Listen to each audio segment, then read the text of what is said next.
Welcome बच्चों, स्वागत है आज आपका हमारी हिंदी क्लास में। मैं हूँ आपकी टीचर मीनाक्षी। तो आपको लास्ट वीडियो कैसा लगा? स्वर से रिलेटेड मैंने वीडियो डाला था, अच्छा लगा? Good, very good. अच्छा, तो अब आज हम पढ़ेंगे री की मात्रा। जैसा कि देखिए बच्चों, सबसे पहले री की मात्रा ये ज़्यादातर संस्कृत भाषा में यूज़ होती है। हिंदी भाषा में इसका बहुत कम प्रयोग में किया जाता है, लेकिन इसे हमें सीखना बहुत ज़रूरी है। ठीक है, तो चलते हैं, शुरू करते हैं अब हम री की मात्रा। तो सबसे पहले मैं आपको व्यंजन में लगा कर दिखाऊंगी, फिर हम उससे रिलेटेड वर्ड्स बनाएंगे, है ना। तो चलिए शुरू करते हैं हम री की मात्रा। देखिए सबसे पहले री कैसे लिखते हैं बच्चों? ये ऐसे ऐसे और फिर यहीं से ये वाली जो लाइन है ना, यहाँ से ऐसे करके और ये ऐसे री। और इसकी मात्रा कैसी होती है? ये इस तरह से उल्टा सी, है ना, ये होती है री की मात्रा। अच्छा चलिए, अब मैं आपको पहले व्यंजन में लगाकर दिखाती हूँ। सबसे पहले जैसे हमने देखिए क, है ना। अब क में हम री की मात्रा लगाएंगे तो क्या बन गया? कृ, है ना। अब हम इसको क्या बोलेंगे? कृ, है ना। ऐसे ही हम घ के अंदर लगाएंगे तो क्या बन गया? घृ। देखिए पहले मैं व्यंजन बोल रही हूँ घृ, घ, है ना, तो घृ, और फिर मैं री की मात्रा को प्रोनाउंस कर रही हूँ तो घृ, है ना। ऐसे ही च में लगाएंगे तो क्या बनेगा? च, है ना।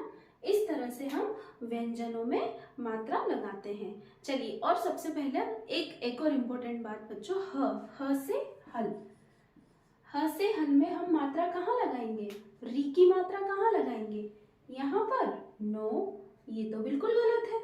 सही है ये? नहीं, यहाँ हम री की मात्रा नहीं लगाते। री की मात्रा हम ह में कहाँ लगाते हैं?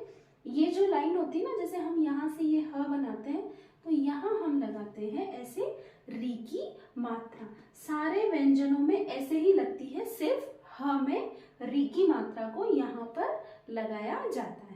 ये ध्यान रखना आप, है ना। ह से हल में नीचे नहीं लगाते, यहाँ पर री की मात्रा को लगाया जाता है। और ज्यादातर बच्चों ये, जैसा मैंने आपको बताया, संस्कृत भाषा में यूज होती है री की मात्रा।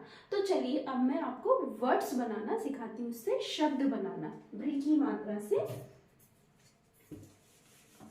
सबसे पहले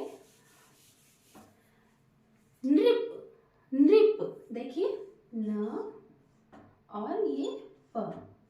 अब न में हमने री की मात्रा लगा दी तो क्या बन गया? ये नृप। ऐसे तो नृप है वो, नृप, नृप, है ना। तो क्या हो गया? नृप। अब इसका मतलब क्या होता है? राजा, है ना। हिंदी में क्या बोलते हैं? राजा। नृप क्या ज्यादातर संस्कृत भाषा में यूज करते हैं इसको, है ना। तो न में री की मात्रा लगी तो क्या बना? नृप, और प नृप, नृप मतलब राजा। चलिए और वर्ड्स बनाते हैं।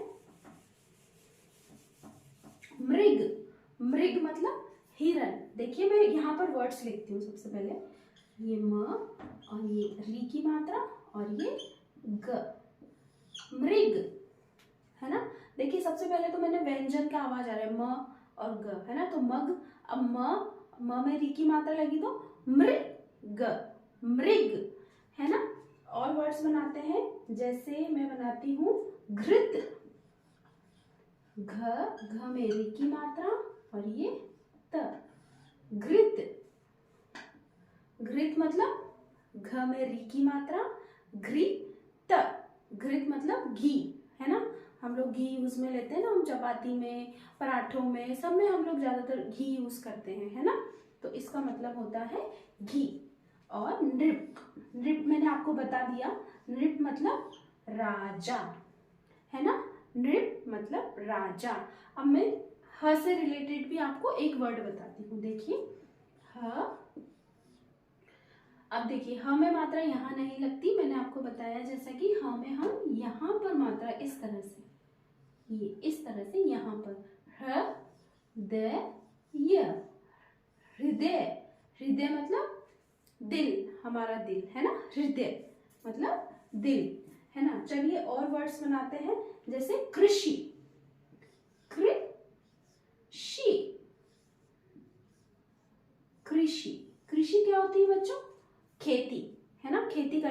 किसान खेती करता है ना, तो वो होती है कृषि।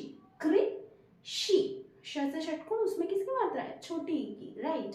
तो क्या बन गया, कृ, क में री की मात्रा लगी तो कृषि, कृषि। चलिए और वर्ड्स बनाते हैं। वृक्ष, व र और ये श। व में री की मात्रा लगाई हमने, है ना बच्चों, व में किसकी मात्रा लगाई, री की, तो क्या बन गया, वृक्ष।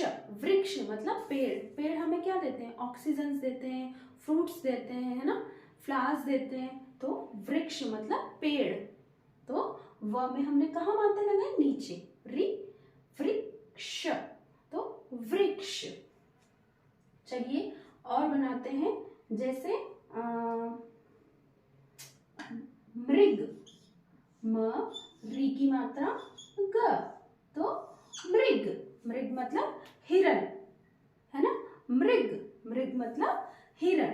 ठीक है बच्चों, तो इस तरह से आप वर्ड्स को बनाइए। चलिए मैं थोड़े से और वर्ड्स बता देती हूँ आपको, जैसा कृपाण, कृ पा ण। कृपाण का मतलब क्या होता है बच्चों, देखो क में हमने किसकी मात्रा लगाई, री की मात्रा, तो कृ पा ण। कृपाण मतलब इसमें क्या होता है, तलवार। कृपाण मतलब तलवार। तलवार कौन यूज करता है बच्चों, देखिए आपको दिख रहा होगा, तलवार। कृपाण, कृपाण मतलब तलवार, जो राजा महाराजा यूज करते हैं ना, उसको बोलते हैं कृपाण। ज्यादातर देखिए बच्चों, आप देख के आपको ऐसा लग रहा होगा ना कि ये कौन से वर्ड्स हैं, ये मैं वही आपको बता रही हूँ कि ये मात्रा हम संस्कृत भाषा से यूज करते हैं, और ये सारे वर्ड्स जो है संस्कृत से रिलेटेड है ना। उनका हिंदी मीनिंग ये होता है तलवार। कृपाण का हिंदी मीनिंग क्या होता है, तलवार।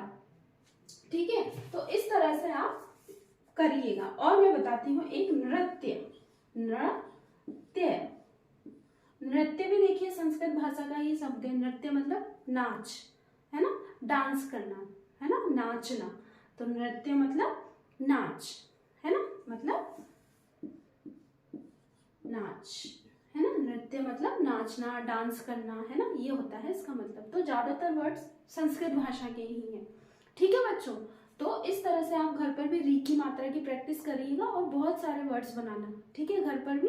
और रेगुलरली बच्चों कम्युनिटी बोर्ड्स को चेक कीजिए, उसमें मैं शॉर्ट वीडियोस भी डालती हूँ और क्वेश्चन आंसर्स में डालती हूँ टॉपिक से रिलेटेड, तो उनको रेगुलरली आप आंसर किया कीजिए। ठीक है बच्चों, तो आशा करती हूँ आपको छोटा सा वीडियो अच्छा लगा होगा। अगर आपके लिए हेल्पफुल रहा हो तो प्लीज़ लाइक कीजिए, शेयर कीजिए और सब्सक्राइब कीजिए। Thank you children, bye bye.